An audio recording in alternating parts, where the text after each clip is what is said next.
Olá pessoal, tudo bem? Vamos começar a nossa aula sobre termofísica mais um pouquinho. Dessa vez vamos tentar esclarecer bastante a ideia da temperatura, tá ok?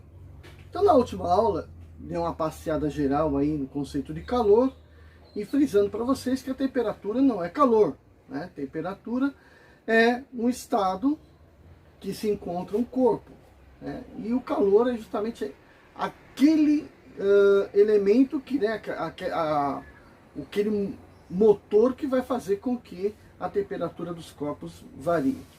Então vamos rapidamente dar uma passada por cima desse assunto. Todo corpo que recebe calor, lembrando que calor é a energia que está transitando de um corpo de maior temperatura para um de menor temperatura. Então, esse corpo de menor temperatura, que embora esteja irradiando, mas em quantidade menor, ele começa a absorver essa energia. Então, ele está absorvendo o calor. Quais são os efeitos que acontecem sobre esse corpo? O primeiro deles é o aumento da temperatura. Por quê? Ao receber energia, quem é que recebe essa energia? São os elétrons, né, dos átomos, das moléculas, são os elétrons. Os elétrons, ao receber energia, eles aumentam o seu estado vibratório, se afastam do núcleo, aquela coisa toda. E esse estado médio de vibração entre as pequenas partículas é que vai fazer com que, a média, né, vai fazer com que aumente a temperatura do corpo. Então, a temperatura é essa média de agitação térmica. Agitação por conta do calor absorvido. Então, isso é a temperatura. O segundo efeito é que, se os elétrons estão agitando mais, se eles começam a ocupar um espaço maior em torno do núcleo, significa que o átomo está um pouco maior. E, consequentemente, a molécula vai ficando um pouco maior. E, consequentemente, a substância aumenta de tamanho. Ou seja, ocorre uma dilatação da substância por conta do aumento de temperatura. O terceiro efeito vai ser na situação na qual a dilatação é tamanha que o estado de agregação das moléculas se modifica. Então, vamos supor que o corpo seja sólido e a agitação está tamanha lá dentro, né? A dilatação foi tamanha que afrouxou bastante essas ligações elétricas que mantinham o corpo sólido, e agora ele começa a ficar pastoso até virar líquido. Então isso aí chama-se mudança de fase. Nesse momento, a temperatura para de subir, embora esteja entrando calor no corpo, a substância para de aumentar sua temperatura. E o que está acontecendo? As moléculas estão se afastando e o corpo está mudando de fase. Então, do sólido vira líquido. E isso, depois que ele virou líquido, ele passa para ter um padrão de agitação diferente e, portanto, continuando a absorver calor, vai aumentar a temperatura, ou seja, o estado médio de agitação lá dentro. E vai chegar num ponto de agitação na qual as moléculas estão se afastando para outra situação. Que situação? Gasoso, né? O corpo vai passar por vapor gasoso, tá?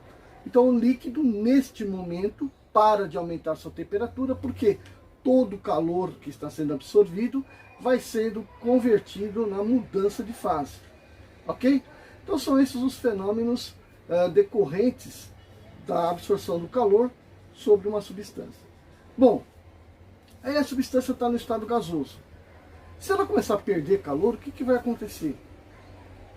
Muito interessante isso, porque pensa no vapor d'água. O vapor d'água está aí por toda a atmosfera nossa. Mas se resfriar, essas moléculas de água vão se juntar novamente e formar o quê? O orvalho, né? A cerração, né? Neblina. Ou seja, o vapor se condensa em pequenas gotas d'água. E se você tirar calor subitamente, ele vira neve, vira flocos sólidos. Então veja que a substância, não é porque ela foi para o estado gasoso, que as moléculas estão independentes umas das outras, que ela não pode retornar à forma original. Ou talvez até, né, o original seria água líquida e até virar neve no estado sólido, ou virar gelo mesmo, né? Então, existe, ou dentro das nuvens, né, a formação de gelo natural é dentro das nuvens. os cúmulos nimbus, que é os vapor d'água empurrado por dentro da nuvem, chega numa altura muito grande, onde a temperatura é extremamente baixa e já vira neve, já vira gelo, né? Então você tem a formação de gelo que é na atmosfera mesmo. Então veja, é muito legal a gente perceber isso, porque isso é o que representa o estado físico da matéria, né? Uma coisa que é reversível. E quem é que manda no estado físico da matéria? É a temperatura, é o calor que o corpo tem, a energia interna que o corpo possui. Então, por exemplo, você pega o mercúrio. O que é o mercúrio?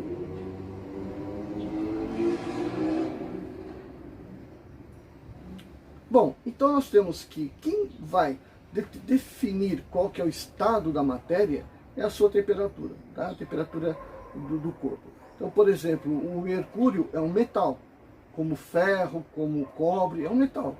Só que você encontra ele na forma líquida. Porque na temperatura média do nosso planeta, mercúrio é líquido. Para que ele seja sólido, a temperatura teria que estar em torno de 40 graus negativos. Aí ele estaria na forma sólida, bonitinho, né? Ou se nós tivéssemos a temperatura de 360 graus, ele estaria na forma de vapor. Ok? O ferro estaria ainda sólido, né? Em 360 graus. Mas se a temperatura fosse de 1700, o ferro estaria líquido. Então, depende da temperatura do corpo, você vai ter então o seu estado físico, ok? Bom, mas então agora como é que vamos entender as medidas de temperatura? Para mim é muito importante que essa discussão tenha um enraizamento, né, dentro da nossa história, para saber por que o homem vai descobrir essas coisas, por que nós precisamos saber dessas coisas. Então isso é muito importante que você também tenha na sua cabeça, para você ter argumento para discutir isso, né, pro resto da sua vida, mesmo que você não tenha necessariamente que trabalhar nessa área, tá? Temperatura. O primeiro sujeito a se preocupar com a questão da temperatura foi Galileu, né? Por que Galileu? Né? Porque a gente tem registros de que Galileu se preocupou com isso. E Galileu dizia o seguinte, que o calor era devido a um estado de movimento, né? Porque quando você esfrega as mãos, você esquenta as mãos, né? O atrito, de forma geral, ele provoca calor. Então, na cabeça dele, de alguma forma, né, todo tipo de movimento deveria gerar calor. Ele não estava errado, né? De fato, o movimento gera calor, produz um calor. A liberação de calor, porque o movimento, partículas ou transforma energia cinética em energia térmica, ou simplesmente potencial, né, que está armazenado no corpo, acaba sendo liberada na forma de calor. Então ele não estava errado nessa colocação dele. E ele tinha a sensação, né, de que o corpo modifica um líquido, né, por exemplo, vai modificando a sua densidade à medida que o calor que ele absorve, né, provoque isso, né? Então, por exemplo, o corpo vai se tornando menos denso, quanto mais calor ele absorve, porque aumenta a sua temperatura. Então veja que o Galileu já está de algum jeito misturando essas coisas na cabeça dele. E ele vai fazer as primeiras proposições sobre pressão e temperatura. Então ele vai criar um termômetro que tem um jeitão de barômetro, mas não existia nem barômetro, não existia termômetro. Então ele estava criando um objeto que poderia fazer uma mensuração de temperatura com base nas variações de sua pressão. E pressão significa o quê? Uma força, algum estado, né, de que com certeza o movimento das partículas está sendo ou subtraído, né, porque eles estão ficando muito amontoados, ou começa a haver muito movimento e, portanto, acontece uma diluição, né, da sua densidade, diminuição da sua densidade, e ele vai se tornar um corpo menos denso. E aí o Galileu está associando essas duas coisas, então ele cria um instrumento que não é uma coisa nem outra, né, não é nem um termômetro nem um barômetro, mas ele é o precursor para os dois instrumentos, tá? O barômetro, o seu discípulo evangelista Torricelli, que já falou dele ano passado, vai desenvolver o primeiro barômetro. Aí vem Blaise Pascal, vem um monte deles, no final vem o Leibniz, né, que vai dar uma definição independente de ser um corpo líquido ou não, né? Poderia ser um corpo sólido, e aí, portanto, vieram logo depois barômetros metálicos. Então, essa é um caminho. Mas e a temperatura em si, né? Como é que se desenvolveu os termômetros modernos? Então, o primeiro cara que realmente fez um termômetro, e portanto a gente vai ter que dar todo o crédito a ele, é Euler Römer. Tá? Euler Römer era um dinamarquês que por volta do ano de 1700, 1701, ele vai inventar um termômetro. Como que ele vai inventar um termômetro? Então a gente tem que entender qual foi a grande sacada que ele teve. Então, medir a temperatura a partir de outra característica da matéria. Né? Então, por exemplo, a água fica sólida, mudou sua fase. E quando ela mudou a fase, a temperatura dela fica constante, não fica? Mas ele não está sabendo disso, mas ele sabe que aquele ponto é uma coisa fácil de você perceber. Olha, não é mais líquido, aquilo ali é sólido. Então, naquele estado, ele vai falar assim, olha, a partir daqui eu começo a medir a variação de temperatura. Porque numa outra situação, essa água vai virar líquida. E naquela situação lá, eu vou terminar minha escala. Então ele cria uma escala para a temperatura se baseando na mudança de fase. Então veja que ele trabalhou as duas características, né, que eu acabei de falar, da absorção e perda de calor. Então essa sacada dele é que vai, portanto, ele merece levar todos os créditos. E como é que ele fez? Por que ele está fazendo isso? Né? Dinamarca, sempre frio. Né? Então a preocupação dele era com as questões climáticas. Né? Saber a temperatura nas cidades. Então, portanto, prever algum efeito dessas variações climáticas na agricultura, coisa parecida. Não tinha uma preocupação direta com a questão da saúde das pessoas. Né? Mas quais seriam as temperaturas mais ideais para você ter um plantio, coisa parecida. Então é baseado nesse ramo científico que ele vai desenvolver o seu termômetro, tá? Aí ele para e pensa o seguinte, a água congela muito facilmente, né? Seria legal se a água congelasse em uma temperatura mais baixa, né? Demorasse mais para congelar. E aí, quer dizer, ele não pensa em uma temperatura mais baixa, ele pensa assim, a água congela fácil. Eu queria dificultar o congelamento da água, né? Ou seja, a gente esteja sentindo muito mais frio para que aquela água esteja congelada. Então ele vai misturar sais de amônia para fazer uma substância salubre. Então, com sais de amônia, a amônia já era um produto que já era desenvolvido, né? Produção artificial da amônia. Então ele vai pegar os sais de amônia, misturar na água, fazer uma salmoura, e aquilo lá demora mais para congelar. Bom, beleza. Então quando aquilo congelou, ele pegou um tubo com mercúrio, né, da mesma ideia que teve o evangelista Torricelli para fazer o barômetro, ele vai fazer aqui no termômetro. Ele vai pegar um tubo com mercúrio e vai lá colocar na salmoura. E quando a salmoura congelou, ele vai lá no tubo e marca 0 graus na escala dele. Depois ele esquenta propositadamente aquela salmoura para que aquilo lá vire líquido e vai chegar no ponto de ebulição. Enquanto ele está aumentando a sua temperatura, o mercúrio dentro do tubo vai subindo. Vai subindo, vai subindo, vai subindo. O tubo é aberto, portanto o vapor de mercúrio está saindo para a atmosfera, mas por enquanto não se percebe. Só está se vendo grosso lá, a quantidade máxima ali de mercúrio que você está vendo subir. Né? Na superfície já tem moléculas evaporando, mas ali não tem. Então ele está subindo ali dentro do tempo. Quando chega no ponto máximo, ele vai lá e coloca, ou seja, no ponto onde que a água começa a evoluir, ele para de crescer, né? A coluna de mercúrio para de crescer, de aumentar, de dilatar, portanto, a temperatura está estabilizada. E aí ele vai lá e marca o final da sua escala, ele marca 60. Tá? Então ele fez 60 graus desde o congelamento até a ebulição do mercúrio. Né? Então, assim ele conseguiu fazer, da água. Então ele usou mercúrio desde o zero, da salmoura, desde o zero até o seu ponto de ebulição. Marcou 60 graus. Isso foi até três décadas depois.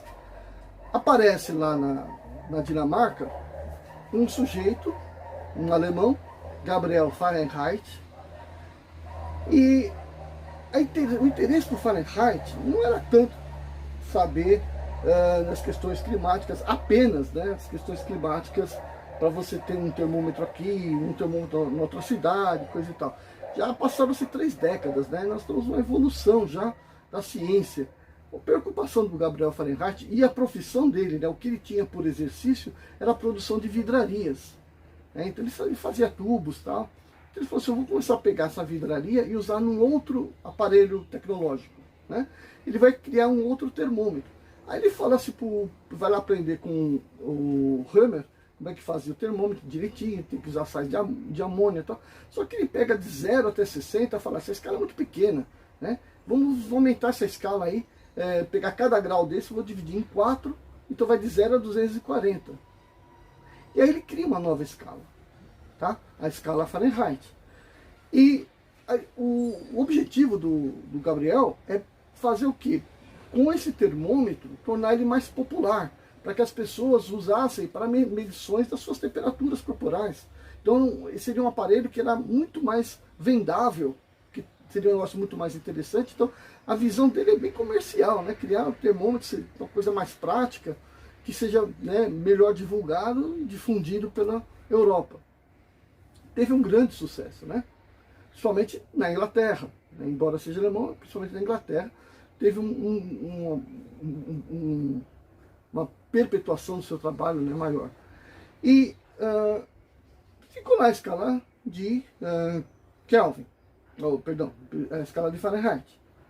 Bom, pouquíssimo tempo depois, o Andreas Celsius, né, ele vai ter uma outra ideia. Ele falou assim, por que raios eu tenho que ficar usando salmoura? Vou usar água mesmo, poxa. Né? Se eu vou calibrar um negócio que eu tenho que fazer uma salmoura, eu posso errar na quantidade, na diluição de sais de amônia. Então, por que eu não vou usar água? Que é muito mais simples, né? Então, a ideia dele era usar água. E quando o Celsius faz um termômetro que vai ser baseado nas propriedades de congelamento, portanto, fusão e vaporização ou ebulição da água pura, ficou um termômetro muito mais fácil de ser calibrado, porque não precisava de salmoura nenhuma, era água. E aí, portanto, a aceitação do termômetro do Celsius foi muito maior. Tanto é que quase todo mundo adotou usar Celsius. Como os franceses, né, que eram um povo de ciência mais top da época, era francês de um lado, né, depois vinha inglês, alemão do outro, mas o top era a França. Então os franceses adotam logo de cara a escala Celsius. Logo, faz com que os ingleses não vão adotar o Celsius, vão usar só o Fahrenheit. Porque havia, né, desde a Guerra dos 100 Anos, aquela intriga, né, aquela oposição entre França e Inglaterra. Então, infelizmente, os ingleses continuaram lá com o termômetro Fahrenheit e os franceses e o resto do mundo ficou usando o termômetro de Celsius. E o termômetro de Celsius, então, vai começar com 0 graus, tá? Para a temperatura do gelo. Bom, lá na escala do Fahrenheit, que é a mesma do Hammer, só que com graus mais menorzinhos, esse 0 graus está no 32 dele. Porque a água começa a congelar com temperatura até mais alta do que a salmoura. Então, com 32 graus, ela começa a congelar na escala do Fahrenheit. E vai evoluindo, né, até em 100 graus, na escala do Celsius. No Fahrenheit, vai estar em 212. Ok? A escala do Fahrenheit é de 0 a 240. Então, lá no 212, a água já está evoluindo. Então, são essas pequenas diferenças, né, de detalhes que vai fazer com que uma escala seja diferente da outra. Estranhamente, o Celsius fez a escala dele ao contrário. Ele colocou 100 graus Celsius, né, 100 graus, quando ela está congelando e 0 quando ela está evoluindo. Talvez ele tenha feito isso propositadamente, intencionalmente, para ser diferente, mas ficou um negócio sem sentido. E foi o Carolus Linnaeus, né, o biólogo Linné, que vai falar assim, tá errado, vamos fazer isso lá direito, né? Muda essa escala, faz ao contrário e fica parecido com a dos outros, mas fica melhor, fica correto, né, o conceito físico que está aí por trás. Então Celsius fez a alteração e aí lançou a sua escala, ok? O que nós vamos fazer aqui na lousa é uma conversão entre essas duas escalas que são as famosas, né? A de Celsius e a de Fahrenheit. Agora a gente vai fazer uma comparação entre a escala Celsius e a escala Fahrenheit. Qual a finalidade desse tipo de exercício? Ele aparece em diversos livros, em apostilas, em toda a história de temperatura, até como a fatia principal do bolo. Mas não é, tá? Isso aqui é o de menor importância que tem no estudo da física térmica.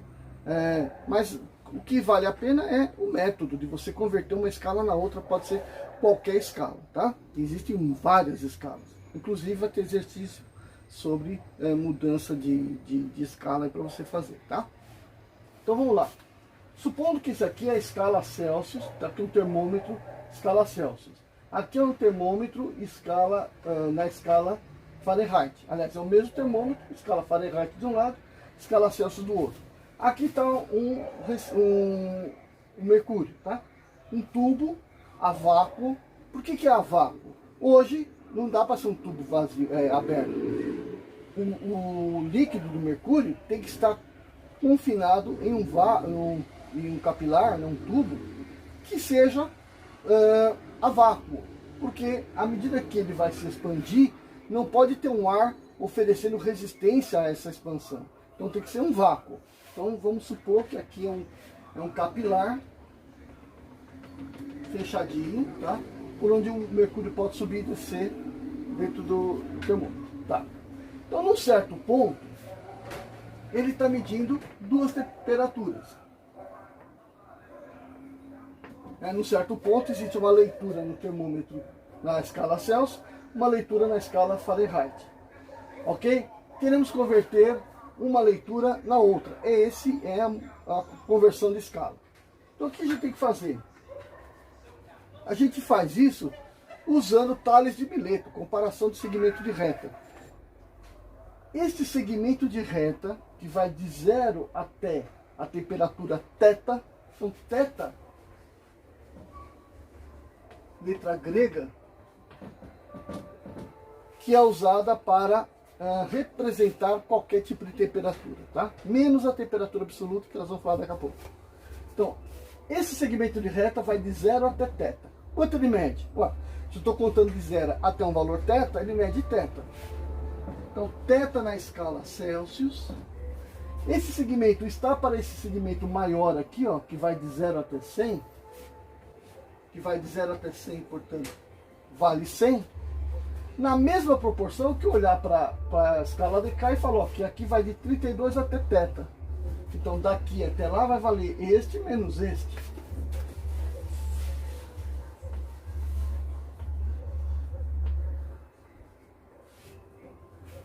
Sobre esse segmento maior, que vai de 32 até 212. Então é 212 menos 32.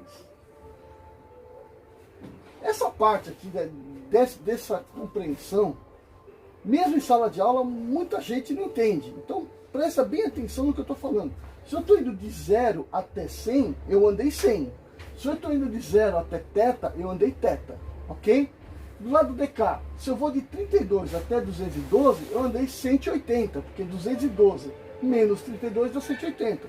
Né? Se você, por exemplo, começou a medir está medindo alguma coisa com uma fita métrica, você começa no 32 e vai até o 212, você andou quantos? Quanto você mediu? 180, tá? Agora, se você vai do 32 até o θ, o que você tem que fazer? É esse θ menos o 32. É o mesmo raciocínio, ok? Então está ali, portanto, temperatura medida na escala Celsius sobre 100 é igual a temperatura na escala Fahrenheit menos 32 dividido por 180.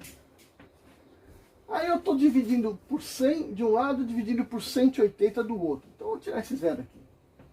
Vou dividir por 10 aqui, dividir por 18 lá. Os dois são pares, vou simplificar por 2. Então aqui eu divido por 5, ali eu divido por 9. Moral das conversas. A equação de conversão entre a escala Celsius e a escala Fahrenheit diz o seguinte: a leitura na escala Celsius, portanto θ Celsius, dividido por 5, é a mesma leitura na escala Fahrenheit, dividido por 9. Ok? Então, o que é válido em tudo isso? É o método, tá bom? Se aqui fosse uma outra escala, você faria o raciocínio exatamente igual, para converter esse na outra escala. Poderia ser a escala do Hammer, né? Que seria de 32 até 200. A escala do Hammer seria exatamente a mesma coisa que essa daqui, né? Porque ele começa lá embaixo no mesmo zero que o da escala Fahrenheit. A diferença é que no Hammer, aqui seria o quê?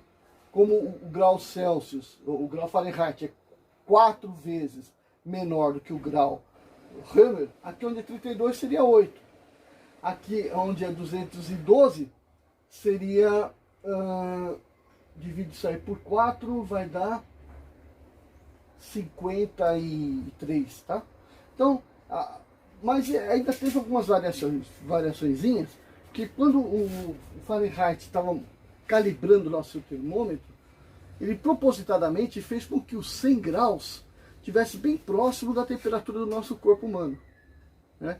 Em vez de estar 96,8, ele colocou no 100 ali, que é para ficar assim, a pessoa vai usar o termômetro para medir sua temperatura. Ótimo, então quando chegar no 100, você está na temperatura normal. Mais que 100, você está no estado febril, menor que 100, você está no estado hipotérmico, né? Então isso foi uma calibração proposital. Então ele deu uma modificada nesses 4 graus que ele deu aí, justamente para ter essa calibração com o corpo humano, tá bom? Aí você vai falar: professor, mas não tem a escala Kelvin? Então a escala Kelvin, na verdade, sempre ensinada junto com isso, mas não deveria ser ensinado, porque a escala Kelvin não tem nada a ver com isso aqui. Kelvin vai aparecer, né? William Thomson, o nome dele, né? William Thomson vai apresentar uma escala baseado, né, em outras propriedades. Está estudando os gases, está vendo o que outros estudantes dos gases fizeram, né, sobre sobre pressão, temperatura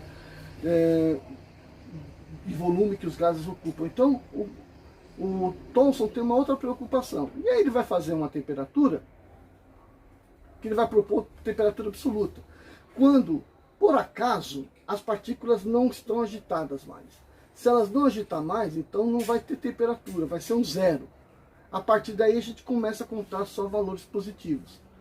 E aí ele usa como tamanho de grau o do Celsius, o mesmo tamanho do grau Celsius. Então, nessa situação, nas mensurações lá do William Thomson, em 273 graus negativos da escala Celsius, estaria todos os corpos, qualquer que fosse o corpo, sem qualquer agitação térmica, ok?